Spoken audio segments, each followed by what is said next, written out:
Hello guys, uuwi ako ito from fish pond going here. So dadaan ako sa gitna ng malapad. Isa to sa pinakamalapad na nasabi nilang farm, rice farm. So ayan guys, dito ako dadaan. So how imagine, ayan, ganito, yes, ganito katuyot na guys.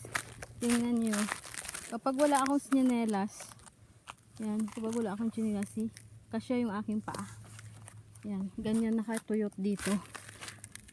Yan, wala nang ano, sinunog na siya kasi mahahaba na yung mga damo-damo at saka hindi nakakayanin pang kapag ikaw yung naglinis. So the best thing na gagawin mo, isusunugin mo. Kasi tingnan mo yan guys, sobrang kapal. Yan. So kapag sinunog mo siya, malinis talaga. Ayan. Yan. Wala kang makikita mula dito. Pero alam niyo pa, sa kalagitnaan nito, mayroong baliw. Mayroong balon. Enilonggo, bobon. So, pero marami namang accent ng mga Ilonggo. Meron siyang malalambing. Meron din ng mga terms or words na magkaiba. Even din magkaparehas kayo ng Ilonggo. Halimbawa ng Bacolod. Lain ginayang tunos ang Bacolod. ang Iloilo naman, malambing. Gina siya blow. Na magambal ang taga Iloilo. Guwapa, ginablas nilay ako. Yan, ang kapes mano lang, simple lang. Ang original Ilonggo is Iloilo. Ang Bacolod, no, Ilonggo man na siya, galing ka, hindi lang parehas accent. Amo na sila nga duwagatay sa ginatawag nga pag-accent. Pero mas malambing giyang Iloilo eh. Yeah. Iloilo kag Negros. Karet sa parehas hanggang magkaparehahang parehas ang ano sang Capiz kag Iloilo. Ang Iloilo ang kamay yo alima. Sa Capiz kamot. Magkaiba sila. Ang tawag sa alima mo, alima. Alima is kamot. Sa Ilonggo, in Iloilo, and Capiz kamot. May mga ano man na sila. Mga saying tawag sila ulit saying puerti ba? Puerti namit. Sa tabi siya, nami ba? Nami ba? Ang Ilonggo, may lig na sa sulit-sulit. Parang sinabi, gapa, huya ka lang. Yan. Ginasulit na siya. Ang Ilonggo, kaintindi, sa Negros siya, sa Bacolod, ang kwarta, ginapiko lang na to ya. Ang ginapiko sa Capiz, ginapala. So yun na pala may halos na differences, no? Kahit na Ilonggo, magkaparehas.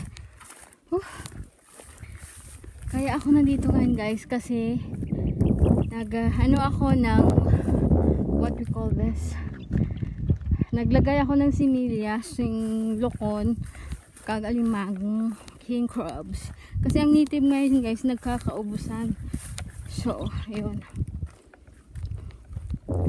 Yan, ito na pala guys. Pinapakita ko na sa inyo ang bubon. Bubon, balon. So, ayan siya. Medyo mafula-fula siya guys. Kaya wala pa siyang ginagamit na ano na yun. So, ayun ang aming tahanan. Nakikita yun sa likod niya ng aming tahanan. Sa gilid niyan.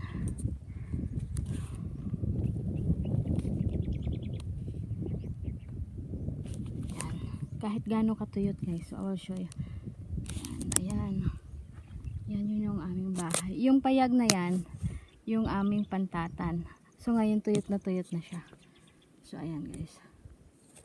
So ipapakita ko sa inyo, ayan, yung kalibutan niya, yung kabuuan niya. Ayan. Yung sa part na yun ang aking daanan.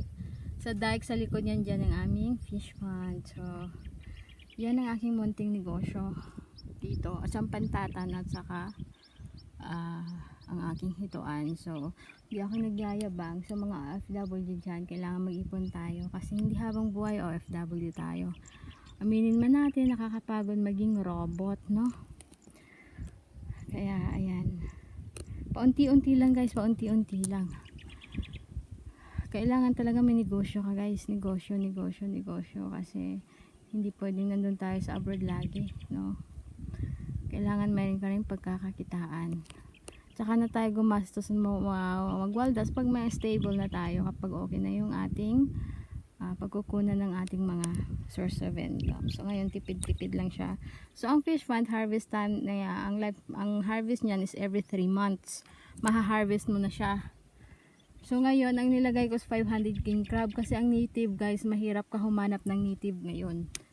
So ang aking fish pond, tuyot na siya kasi wala na talagang tubig kasi ang haba ng init ngayon. So from December hindi na siya umulan. So ipapakita ko sa inyo na tuyot na tuyot ang aking ano. So ayan na yan guys. Ang kita mo sa ano nito?